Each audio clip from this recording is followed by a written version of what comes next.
Y'all, this one is going to, I think, ruffle some feathers. But I want you to also feel empowered to tell people that we don't need to do gifts. We do not have to do gifts. I know people will be like, oh my gosh, we always give. That's fine, but not this year. Okay, we are not accepting gifts.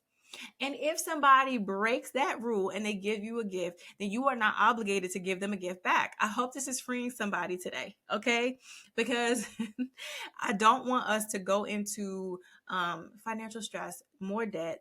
I don't want you to go into the new year with baggage, financial baggage from 2023 because we've overextended ourselves in this year as we wrap up this year going into the holiday season.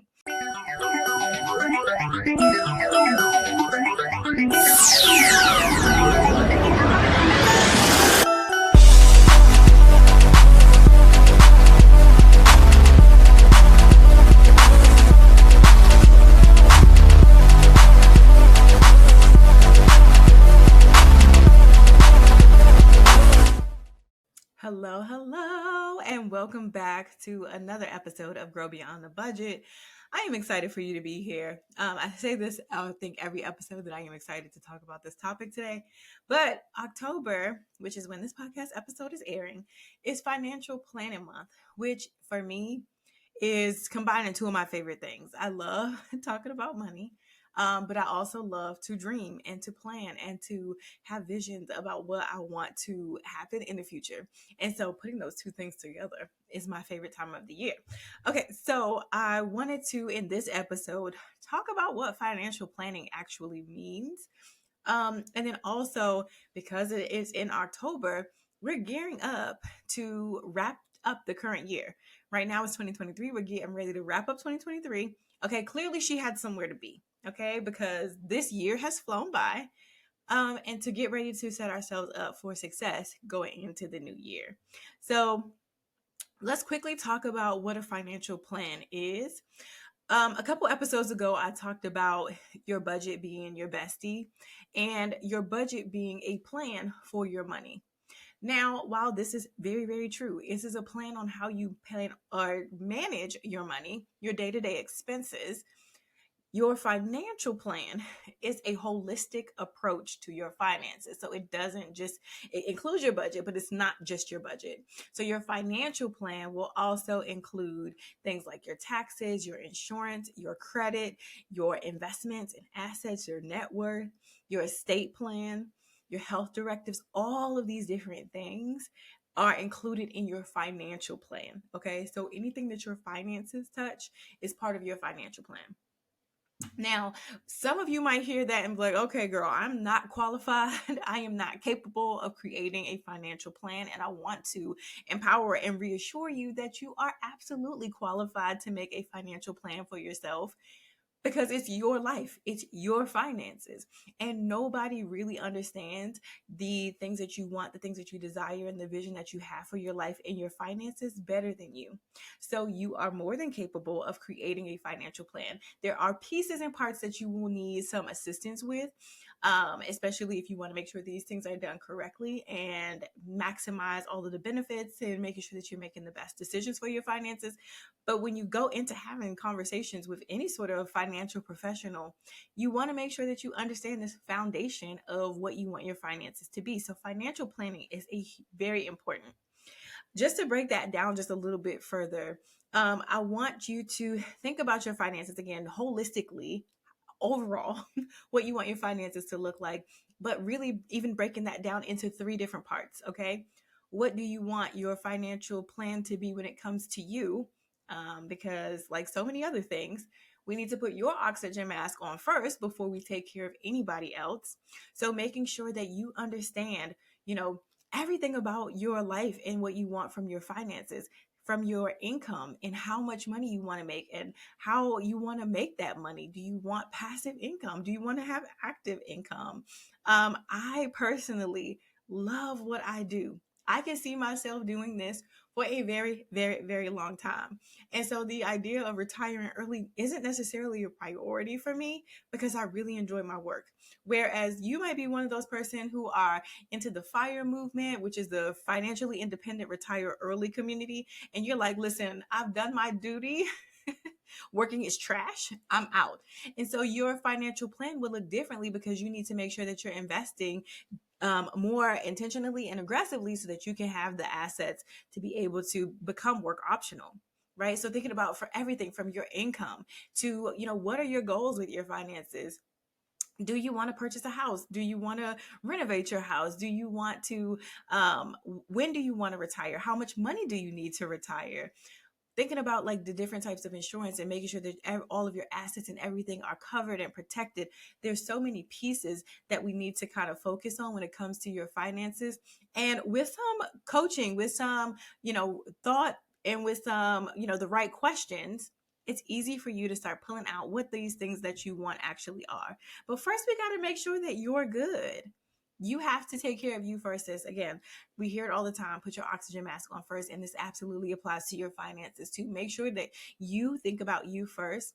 I see so many times, especially with moms, we become the ones that want to do everything for our kids. I see moms who are investing for their kids' futures. They're getting them 529s and custodial IRAs and all these great things, but they haven't maxed out their contributions for their retirement accounts. They haven't taken advantage of all of the things that they could do for themselves to position themselves for financial independence before they take care of their kids. And not saying that your money can't multitask, because it can, but a lot of times what I see is people doing things that are self-sacrificial. Okay. And we're gonna end that. I want you to take care of you first. If you're good, then they're gonna be great. Okay. Because if at the minimum, what you're doing is showing them how to take care of themselves by giving them a really good blueprint on how to take care of you. Okay. So that's you. That's first, we got to take care of you. Next, when you're thinking about your financial plan, you want to start thinking about how to take care of, I call it them. And that's your children, that's your family members, that is anybody who might be dependent on you financially. So sometimes that's not blood relatives. Sometimes if you are a first gen immigrant, that means that you are going to be providing money to back home. There's so many situations. I have family members who are incarcerated, so making sure that I have money set aside for them when they get released. There's so many things and nuances that come in our family life that we don't always necessarily proactively think about, but when you stop and kind of consider, what you want the support to look like for them, there's lots of nuances that we need to consider. So when it comes to your kids, do you want to invest for them? Do you want to, whether that's a 529, which in 2024, 529s are going to be shifting. So any money that is not used for your education in a 529 can be rolled over into an IRA, which is an amazing benefit, because one of the reasons why people were hesitant to use 529s before is because we know that there are so many different avenues to success and, life outside of college. There were people who were hesitant to invest in 529s because they didn't want that to be their kids' only option.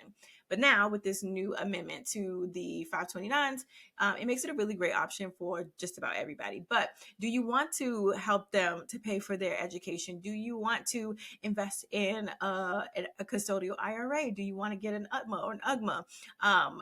Different types of investment vehicles that you can use for your kids. Do you want to be able to give them assets? What do you want to do for them? How do you want to plan for them? So that you can make sure that you're considering that as you create your budget and manage your money, you know what these things are. A lot of us in our age group have children on one side, but we also have aging parents on the other side. And so I want you to start also considering like what that support looks like for them. Are you going to be the one that is taking care of them as they become older? If they needed, nursing home assistance, if they needed some sort of health care, are you going to be their caregiver? What does that look like? Right? There's long-term care insurance that you can get for them that can support some of those things. There's other government funded programs that can help you supplement nursing and income and all these different things. But it's really important for you to start thinking about what that care will look like, because it will 100% impact your life and finances. So even just thinking about what you want their care to look like as they get older, having conversations with them about what their plan is. Do they have a retirement savings? What would they want when, as they get older, what do they want? Where do they want to be? Are they comfortable with going to an assisted living or a nursing home? Do they want to be in home? What do they, an age in place? What do they want? So having conversations with your family members too about what that looks like. Okay, so then you can start taking care of them after you take care of you. The final part of that is taking care of us. And I call that the us as like the collective. It's your community, it's your culture, it's the group that you most closely associate with.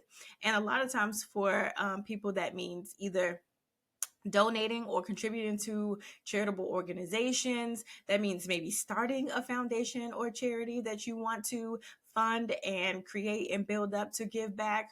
Sometimes that means investing in businesses, in investing in people that maybe aren't related to you, but you want to be able to give back. And so when you're thinking about all these different things, there's a lot that your money can do for you. And we want to start planning for all of the things that we want to accomplish in October. Because this is a really great time to be reflective again, thinking about the goals that you've set for the year, thinking about what you want to accomplish in the next year, just really taking a step back. Okay, let's look at the whole picture and see what we want our finances to look like. Now, I will say, if I just said all of those things and you were like, ma'am, nobody wants to do that, um, I can tell you that this part, like the planning part, again, is my jam.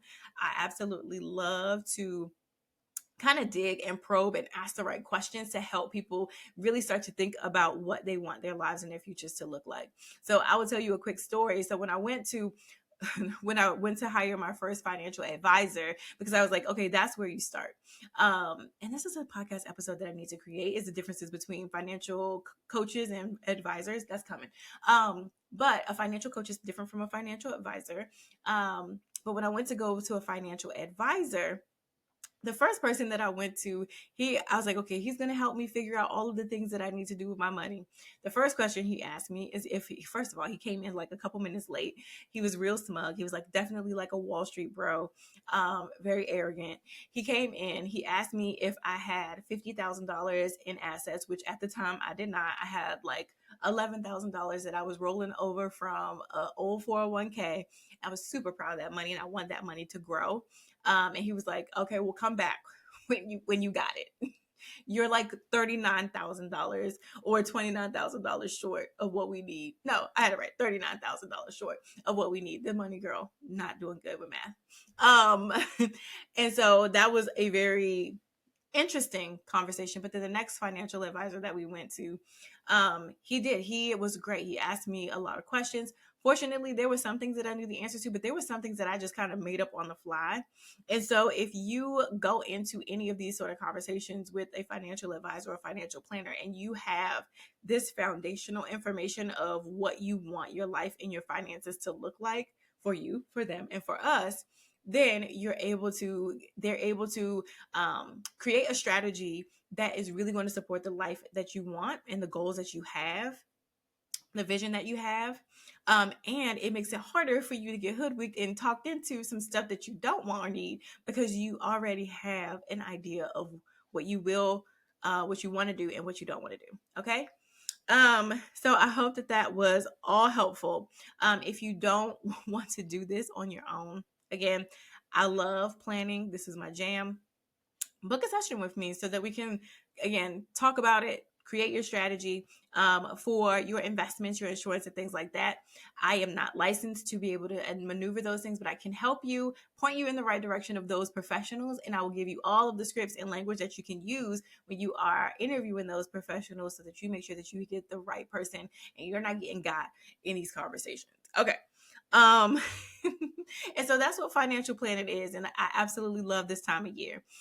On a more granular, smaller scale, this is also a great time to think about the year. We already talked about this. Think about the year and all of the things that have happened so far. and what we need to do in order to end this year off on a good note. So if you had an amazing summer, which I've been on Instagram, I've seen y'all's I've seen y'all's summer. Okay. It was Beyonce, it was Taylor Swift, it was lots of trips, it was lots of brunches, it was a lot of outside, and I'm not mad at it. Live your best life, sis. However, I want you to pause in this particular season, in October more specifically, and really assess where you are financially, because the next couple of months is really going to put your finances to the test. So there was a study that I saw by the Linden Club. They surveyed about 4,200 people to ask them about their financial stress. They reported 66% of them said that November, December, and January were the most financially stressful months of the year. Can you guess why? If you guessed the holidays, then you would be correct. So, planning for assessing your finances and creating your strategies and plans in October is the best time, because this is really before the holiday kick starts. And we need to make sure that we understand what we're doing to eliminate and alleviate some of this financial stress that you might be experiencing or have experienced in the past. Listen, I celebrate Christmas. I am the crazy Christmas lady in my family. I've got 6 Christmas trees. I host my family members all day on Christmas Day. I absolutely love the holidays. I usually host a cookie party for my kids' friends. Like, I do the most when it comes to the holidays. But it's also important for you to understand the season of life that you are in. Okay. I mentioned this before about just life and your finances having ebbs and flows. And so there might be seasons where you are balling. This is your abundance season. This is your harvest season. You've done the work. You've planted the seeds. You've done all the things to have the access to the money and the resources to do all of the things. This might be a season, if you lived your best life in the summer, where it needs to be a little bit more lean. We need to be a little bit more strategic, a little bit more frugal, a little bit more intentional, a little bit more mindful, okay, with our money going into the season. Basically, if you ain't got it, you ain't got it, and that's okay. But we need to determine what our financial plan is going to be for the holidays. Okay, make that very clear. After you've assessed where you are financially, okay, looking at the year and all the goals that you set and all the things that you've done so far this year, you've assessed it. This is where you are. Let's determine a game plan for the holidays. So we have a couple more months before this year wraps up, and we don't want to go into the new year with any financial stress. Okay. Think about the future you. She doesn't deserve that. She doesn't want that. She wants to be peace. She wants to be at peace. She does not want you adding stress and financial chaos to her later. Okay. So determine your plan for the holidays. If this is a lean season for you, then it's okay. I really want to emphasize this and encourage, like, it's okay. Okay. You do not have to be a hero this Christmas or this holiday season. You do not have to get all the gifts. You do not have to do all the things that you used to do. You can break tradition. I said it. You can break tradition. You don't have to, put things on credit cards. You don't have to do all the buy now, pay laters. If you don't have to do that, if this isn't the season where that is a priority and that is a focus for you, if this is a lean season and your bank account and your credit cards are saying, ma'am, we need relief, we need you to chill, then I want you to really just say that and be okay with that. It's fine. It's going to be okay. I promise your kids, they will not even remember the toy that you did not get them that one Christmas. That your in-laws, who you felt obligated to get a gift for, they'll be fine. Everybody will be fine if you prioritize yourself and your finances this particular holidays. And you can make that the new tradition, is everybody take care of their own wallets. When I tell you there's so many people who are stressed financially, credit card debt is at an all-time high. And so there are a lot of people, financial health is reportedly down this year. So there's a lot of people who are feeling the effects of just the way the economy is right now. Inflation, just so many things that are happening right now that people are feeling the effects of it in their wallets. And so it's okay if this is not the holiday that you do all of the things. I am saying this to myself also. I'm trying to talk myself up to this because this is a season where I'm not doing all of the things that I typically do for the holidays. I'm trying to make myself okay with it. But it really is a mindset shift that you have to make, okay?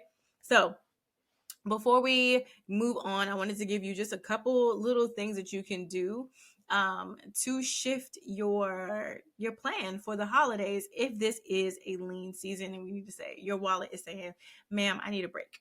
All right, so be mindful of the events and things that you are going to. Okay, so there's company parties, there's your friends' parties, you might have a party. Just be mindful of how many events that you are going to. Be mindful if you are planning on hosting events. Maybe that means instead of you doing all of the food, you have somebody bring a dish. We know how, maybe there's certain things that certain people can't bring, the mac and cheese or the potato salad. But I'm sure you have people that you trust that you can ask them to bring something to the events, okay? So you don't have to be the one that does all the things. Groceries are expensive, okay? Inflation. We are still feeling it in the grocery stores. So if you were the one that hosts Thanksgiving and hosts Christmas and hosts all of these different things, then maybe this is a season where we switch it up, okay? Just be mindful of how we're using, how you're planning for events this particular season. One of my favorite things that we did when we started our debt-free journey was switching our family to gift exchanges for the adults. Now, we used to buy every single adult a gift, and that adds up quickly. Especially if you have a large family. So, one of the things that we did was create a gift exchange with like a $50 limit for families. For my friend groups, we did the same thing. Everybody picks something. I don't have to purchase something for everybody. So, gift exchanges are a great way to lower your expenses and lower your costs so you don't have to get gifts for as many people. And then I want you to be like Santa Claus. I want you to make a list and check it twice. Okay. Everybody who was on the list for last year might not be on the list for this year. We might need to be a little bit more choosy with who is getting gifts this year, or being more creative with how we're giving gifts so that it could be as cost effective as possible. Y'all, this one is going to, I think, ruffle some feathers. But I want you to also feel empowered to tell people that we don't need to do gifts. We do not have to do gifts. I know people will be like, oh my gosh, we always give. That's fine, but not this year. Okay, we are not accepting gifts. And if somebody breaks that rule and they give you a gift, then you are not obligated to give them a gift back. I hope this is freeing somebody today, okay? Because I don't want us to go into financial stress, more debt. I don't want you to go into the new year with baggage, financial baggage from 2023, because we've overextended ourselves in this year as we wrap up this year going into the holiday season. So you could tell people that we're not doing gifts this year. And if they give you a gift, you can either decline it or you can accept it with you, meaning thank you with your whole heart and chest. Thank you. Offering them gratitude in exchange and not feeling obligated to reciprocate and give them a gift back. I hope that frees somebody. Listen, y'all, when it comes to the holidays, when it comes to your finances, you really have nothing to prove to anybody. So it's really important for you to prioritize yourself, honor the season that you are in, be a good steward and manager of your money. When we're creating these financial plans, and earlier I talked about all of the things that your money can do, there's a lot that we want our finances to be able to do. There's a lot of things that we want our finances to be able to take care of.